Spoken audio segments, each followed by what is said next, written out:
YouTube, what's going on? This is PokeTC Gamer back with another video, and in today's video we're going to be going over my Week 6 NPL match versus Jarr and his team, the Toronto Staraptors.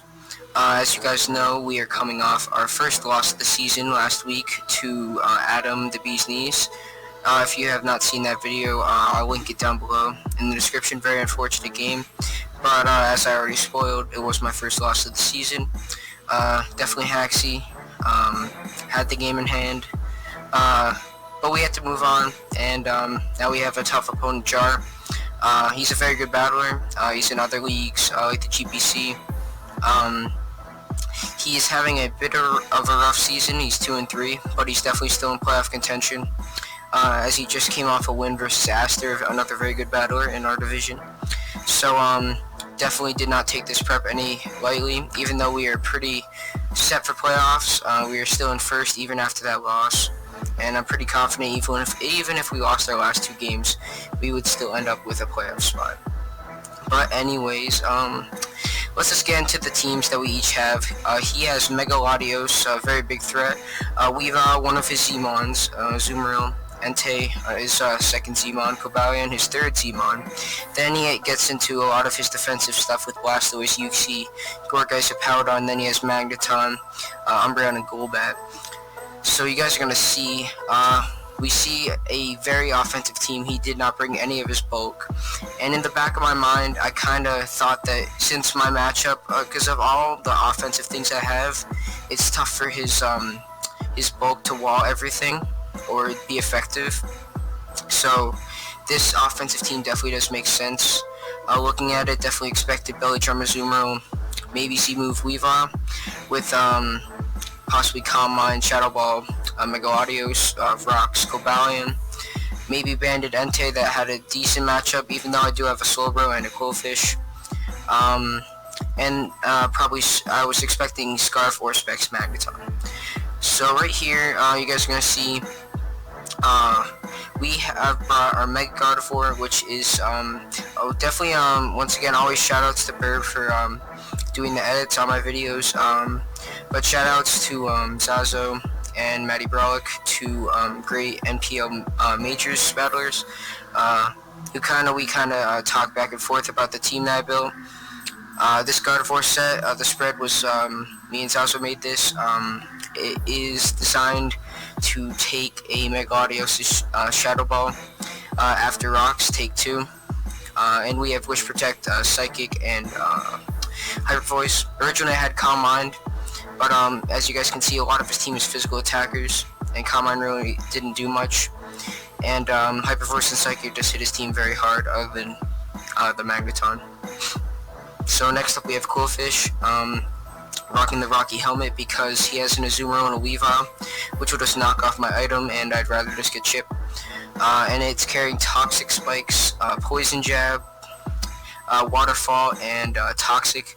Toxic to hit the Megalodios if I wanted to just hard switching on the Quillfish, which is very possible. And T-Spikes wear down things like Azumarill, Weavile, and Entei. Next up we have a Sword Stance, Rock Polish Terrakion with double stabs in close combat and Stone Age with the Rocky MZ. Definitely, Matty, he suggested to me I should run Quick Attack with Rock Polish, as it can chip things like the Weavile, which outspeed me, but I did not listen, and you guys are going to see how that ends up almost coming into play. So that set's pretty straightforward. It kind of destroyed his walls, which is another reason why I could see why he didn't bring them. So next up we have Scizor, which this week we're rocking an Octoberry set with Bullet Punch, U-Turn, Superpower, and Roost. We have enough attack to OHKO a non-HP Magneton, and Bullet Punch will kill the Weavile, of course, unless he has a good amount of bulk. The Octoberry allows me to hard switch into a Weavile, even if he predicted that with a natural gift fire. If he predicts that, I'll only do half. If he knocks off, then I don't have the Octoberry, but at least it guarantees me a 100% switch into Weavile at least once, which is nice. And we can U-turn out, possibly predicting the Magneton or Superpower predicting it. A couple things we can do there. So next up we have Nidoqueen. Pretty bulky set this week with Stealth Rocks, Taunt, Earth Power, and Ice Beam. Earth Power and Ice Beam just hit his whole team pretty hard. And Taunt was to stop things like Go Back from defogging or things like Up Round from wishing up. And Rocks, you guys can see, very nice versus team, chips down the Zoomerl, does 25 to the Weavile and the Entei.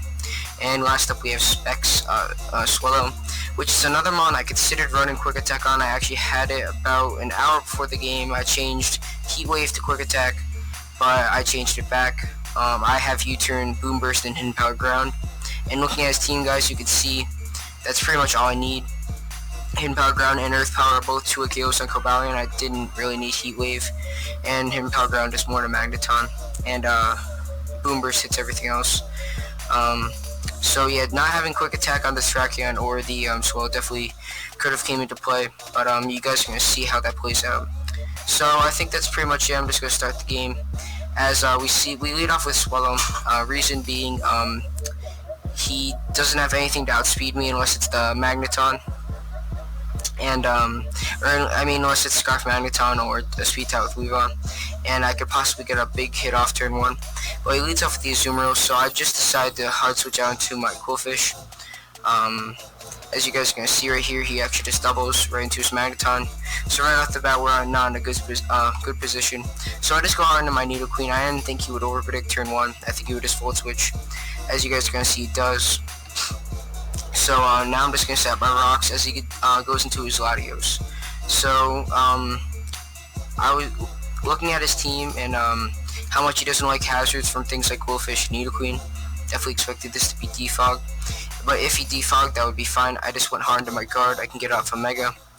And we can see what his initial switching is, if it's Entei or if it's Magneton. So I could have thrown up a Wish here. Probably would have been a better play. But I just decided to throw off a Hyper Voice. As you guys are going to see, this is about 21. So he has a little bit of bulk. And he shows the leftovers too, so he's not banded. But he wasn't shiny. Excuse me. He's not shiny Entei, which I'm pretty sure that means he can't have E-Speed, but I'm not super sure on that mechanic. But either way, we just go hard into our Quillfish to take a Sacred Fire as he misses, which doesn't really matter too much. As we're just gonna attempt to get up our T-Spikes, but you guys are gonna see he just goes hard. Oh, he go into his Magneton this time. But now he's gonna double out into his Latios, which is fine. We go into our Nidoqueen, and he's just gonna fire for another defog, but we can just go right into a Gardevoir again. And the Entei or the Magneton right here is pretty obvious. I think I make a double.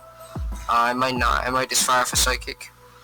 As I fire off a Wish, so now I can just go into Quillfish pretty safely. Or no, I decided to fire off a Psychic for a couple reasons. One, I thought he would possibly double into his Mega Latios, and even though he resists Psychic, still would be chip damage. But he just fires off a Sacred Fire, but my Wish is up, so I'm just right back to full, and now I was pretty sure it was going to stay in. And as you guys are going to see, I only had 16 speed, so this is a very bulky Entei, as I outsped it, so he must have been like maybe 8 speed or something. But we just go into our Quillfish, take the Sacred Fire like it's nothing, take 9% or 12%. And now we're just going to try to fire for our T-Spikes again, but Jarr is very stubborn about not letting these hazards go up. So what I'm going to do here is, predicting the defog, I'm actually going to put this thing on a timer with the Toxic. I didn't think you would Psychic there. So we get a Toxic off. Now this thing is on a timer, which is very nice. So now it goes hard into his Magneton as I just go into my Gardevoir here. And I think I just protected, trying to scout to see where to go for. And at this point, I was pretty sure that he was a choice Magneton in some way. And after seeing this damage, I found out that he was Scarf Magneton. So he goes right into his Weavile here, as I think I just throw my Rocks. And I can kind of keep them up, but because this thing's on a timer, but it can still defog on a lot of my team. So right here, I definitely debated going for Superpower, but I just decided to go for a U-turn. It gained me momentum if you wanted to Cobalion or Magneton. And Now I can just go right into my Nidoqueen. I couldn't really go into my Terrakion because I would risk a speed tie, but at the same time I really didn't expect this thing to be max speed. But either way, we can just fire off a, I think I fire off an Ice Beam here as he just gets up his rock, so a little bit of a mispredict on my part. But I'm just gonna fire off an Ice Beam again right here, as now he goes into his Mega Audios.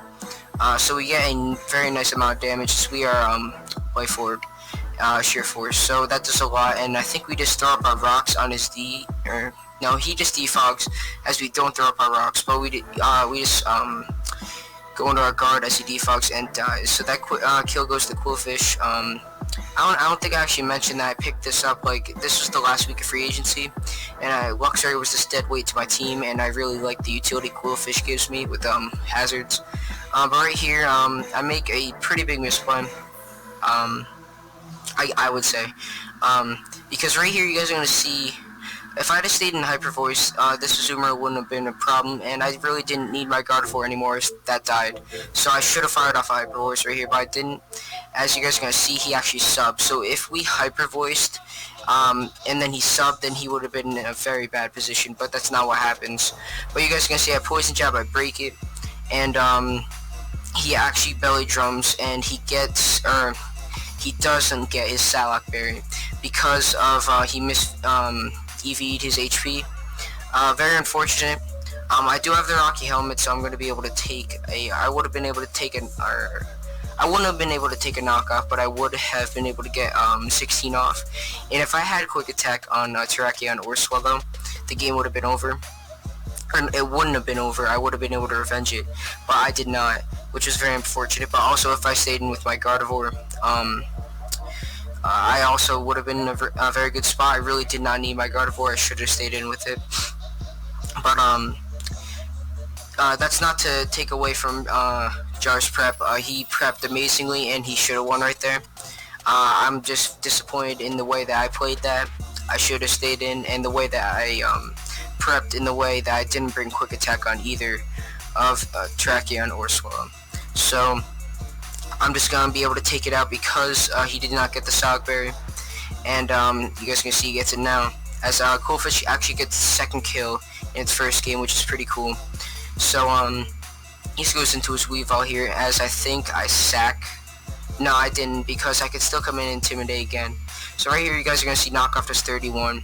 As I really considered superpowering here, but if he just stayed knocked off, I want to get a lot of damage off or kill it.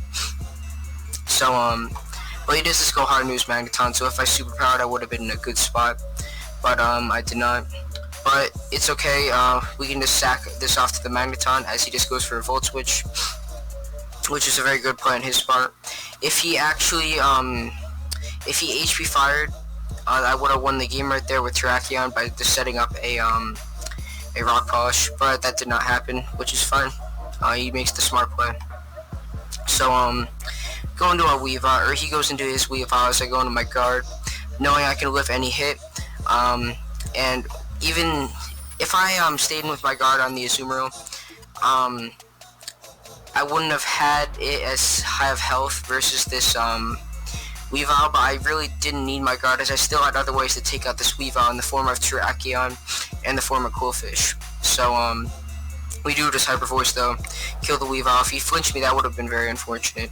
But now you guys are going to see when I bring in my Swallow, it can just click HP ground, and it kind of gets a kill. But you guys are going to see that's not exactly the case. Rare does Protect, scouting to see what he locks himself into, as he chooses Flash Cannon, and he just kills my guard. And I'm just going to go into my Swallow here, because one, I know he's Scarf, and he could outspeed me, but HP ground will kill, and Flash Cannon does not. He would need a crit. So I'm just going to fire off an HP ground. As you guys are going to see, this Entei, it's so bulky. It does 39. So this is a roll to kill, so I did not want to risk the roll. I just go hard into my Qwilfish. And I think he Sacred Fires and T-Spikes do nothing for me. And now he gets the burn, which is fine. I just fire off a Waterfall, I think, just to get chip on something. As the Magneton comes in, so I get chip damage on that. So now, you guys are gonna see he flash cannons. And right now, the things that I have to live a flash cannon are Swallow, and they're at the roll on Nidoqueen. I'm at 52 in the flash cannon roll. I'm pretty sure it's in my favor. So I have 2 things to live a Scar flash cannon right now. But I just go on my Swallow knowing I can definitely live one unless he crits. So I just fire off an HP ground. Sorry if you hear a dog in the background. I cannot do anything about that. But right here, you guys are gonna see because he's not shiny. I wasn't exactly sure in the mechanic, but I was pretty sure he didn't have E-Speed. If he did, he would have won for it there. So right here, this was a pretty big turn in the game because if I switched out and he set up rocks, then Nidoqueen would have been chipped down to the point where Flash Cannon killed, and Swallow would have came back down 76, and Flash Cannon would have killed that as well. But so that's why I stay in the HP ground again, as he does set up the rocks, which he did need to kill the Nidoqueen, or have a good chance to. And I just found off another HP ground, and now the Magneton comes in. He has to lock himself to the Flash Cannon. If he does not, then my Terrakion could live a Thunderbolt, and Nidoqueen is immune.